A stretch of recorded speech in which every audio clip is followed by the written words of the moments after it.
আসসালামু আলাইকুম। ২০১৫-১৬ সালের মোস্তাফিজ নাকি ২০২৫-২৬-এর মোস্তাফিজ, কোনটাকে মোস্তাফিজুর রহমানের প্রাইম টাইম বলবেন?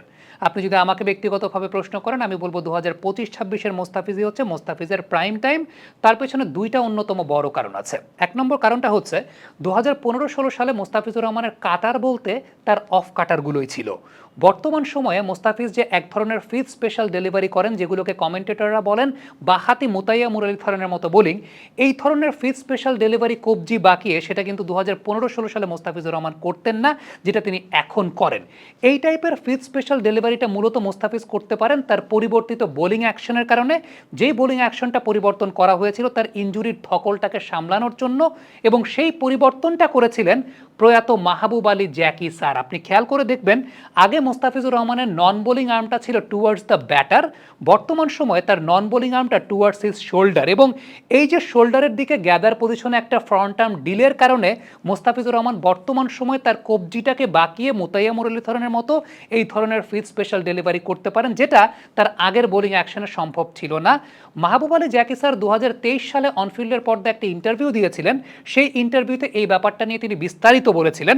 যদিও সে সময় তার ইন্টারভিউ যখন চলছিল, আমি তখন আসলে রিয়েলাইজ করতে পারি নাই যে মোস্তাফিজুর রহমানের কত বড় পরিবর্তন, কত ইতিবাচক পরিবর্তন জ্যাকি স্যার আনতে যাচ্ছেন বা এনেছেন, কারণ তখনও মোস্তাফিজ সেই অ্যাকশনটাতে খুব বেশি ধাতস্থ হতে পারেন নাই। তবে ২০২৪-২৫-এর পর থেকে মোস্তাফিজের যে একটা সাডেন চেঞ্জ আমরা দেখতে পেয়েছি, তার মানে জ্যাকি স্যার অ্যাকশন পরিবর্তন করে আসলে যে ব্যাপারগুলো নিয়ে কাজ করেছিলেন, মোস্তাফিজের ধাতস্থ হতে সময় লেগেছিল, কিন্তু সেটার একটা চমৎকার প্রয়োগ কিন্তু আমরা ২০২৪-এর পর থেকে দেখেছি।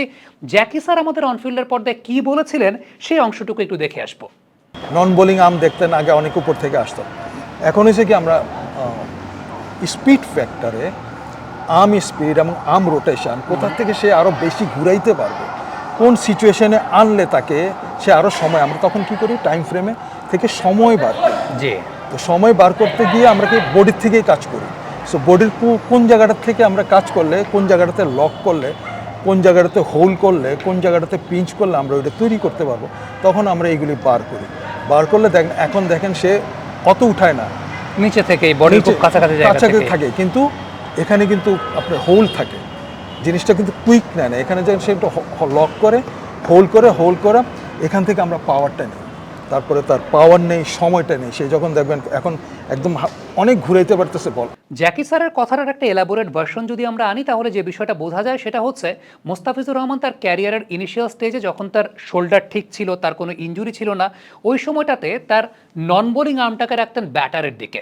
আপনি যদি চিন্তা করেন মোহাম্মদ আমির বা ট্রেন বোল্ট, তারাও কিন্তু নন বোলিং আর্মটা ব্যাটারের দিকেই রাখেন, এবং এই টাইপের বোলিং অ্যাকশনে আসলে একজন পেস বোলারের স্টক লেন্থটা থাকে একটু সামনের দিকে। আপনি খেয়াল করে দেখবেন 15-16 সালে মোস্তাফিজুর রহমানের স্টক লেন্থটা বা তিনি ম্যাক্সিমাম উইকেট কিন্তু জেনারেট করতেন সামনের লেন্থে বোলিং করেই, কিন্তু বর্তমান সময়ে মোস্তাফিজুর রহমানের স্টক লেন্থে কিন্তু পেছনের দিকে চলে গেছে। এবং ওই সময়টায় মোস্তাফিজুর রহমান যে ইনজুরি থেকে এসেছিলেন, ওই ইনজুরির পর তার স্টক লেন্থটা সামনের দিকে রাখাটা অনেক বেশি মাত্রা রিস্কি হয়ে যাচ্ছিল, কারণ তার ক্যারিয়ারটাকে লম্বা করা যেত না। জ্যাকি স্যার মোস্তাফিজুর রহমানের ক্যারিয়ারটাকে লম্বা করার জন্য এবং তার আরও অনেক বেশি মাত্রায় এফেক্টিভিটি জেনারেট করার জন্যই কিন্তু তার বোলিং অ্যাকশনের পরিবর্তনটা করেছিলেন, এবং সেই পরিবর্তন অনুযায়ী মোস্তাফিজের নন বোলিং আর্মটাকে তিনি রাখতেন টুয়ার্ডস হিজ ওন শোল্ডার, অর্থাৎ আগে যেটা ছিল টুয়ার্ডস দ্য ব্যাটার, বর্তমান সময় বা জ্যাকি স্যার পরিবর্তন করে সেটাকে এনেছিলেন টুয়ার্ডস হিজ ওন শোল্ডার, এবং নিজের ওই শোল্ডারের দিকে তার এই নন বোলিং আর্মটা রাখা, এবং সে সঙ্গে ফ্রন্ট আর্ম ডিলে অর্থাৎ বোলিং হ্যান্ডের ওই ডিলেটার কারণেই মোস্তাফিজ কিন্তু একটা extra bit of time generate করতে পারেন, যেটা জ্যাকি স্যার তার ইন্টারভিউতে বলছিলেন যে এক্সট্রা বিট অফ টাইম তিনি জেনারেট করতে পারেন তার কবজিটাকে বা বলটাকে কবজির ভেতর ঢুকিয়ে সেটাকে বাঁকানোর জন্য। আপনি খেয়াল করে দেখেন, আমরা আবারও যদি একটু কম্পেয়ার করে আপনাদেরকে দেখাই, সেটা হচ্ছে 2015-16 সালে মোস্তাফিজ কিন্তু তার যে কাটারটা করতেন সেই কাটারটা ছিল, যেটা এখনও তিনি করেন, যেটাকে আমরা of cutter kind of delivery বলি বা অফ কাটার, যেখানে আসলে 3 আঙ্গুলের একটা ব্যবহার, অর্থাৎ রিস্টের একটু ভেতরে ঢুকে 3 আঙ্গুলের ব্যবহার দিয়ে মোস্তাফিজ কাটার করতেন।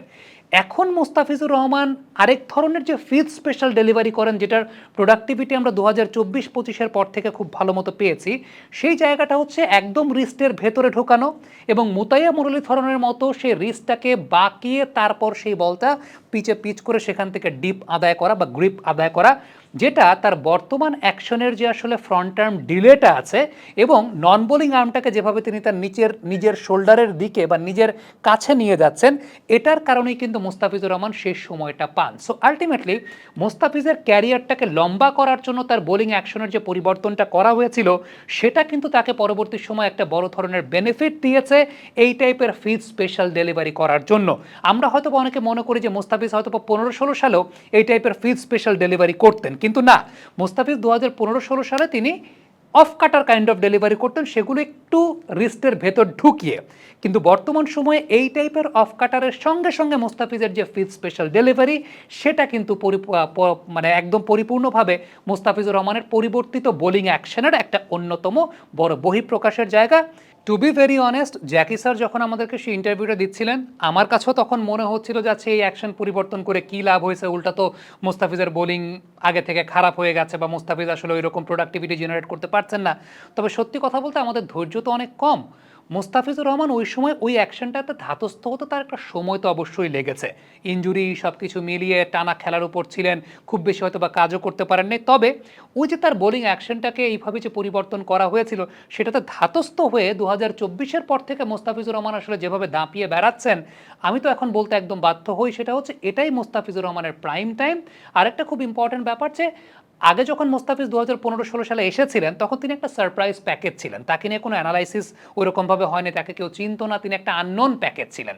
সো ওই সময় তার জন্য it was very much easier to perform. কিন্তু বর্তমান সময় তাকে নিয়ে প্রচুর কাটাছেড়া হয়েছে, প্রচুর অ্যানালাইসিস হয়েছে, তারপরও যখন তিনি এভাবে দাপিয়ে বোলিং করে বেড়ান সেটাই কিন্তু মোস্তাফিজের সবচেয়ে বড় ক্রেডিটের জায়গা। এবং তার চাইতে ইম্পর্টেন্ট জায়গা হচ্ছে ওই সময়টা একদম ফ্রেশ বডিতে কোনো ইনজুরির ধকল নাই, কোনো সার্জারি নাই, এই সমস্ত কিছুকে অতিক্রম করে যখন একজন বোলার পারফর্ম করছেন এবং দীর্ঘদিন ধরে পারফর্ম করছেন, এটাই একজন বোলারের প্রাইম টাইমের সবচেয়ে বড় বহিঃপ্রকাশের জায়গা। এবং সত্যি কথা বলতে মোস্তাফিজ আইপিএলে না থাকা আমার কাছে মনে হয় না যে মোস্তাফিজের খুব বেশি লস। আইপিএলের মতো টুর্নামেন্ট এটা তাদের লস যেখানে মোস্তাফিজের লেভেলের একজন বোলার নাই। কমেন্ট বক্সে আপনাদের মন্তব্য মতামত জানতে চাইব।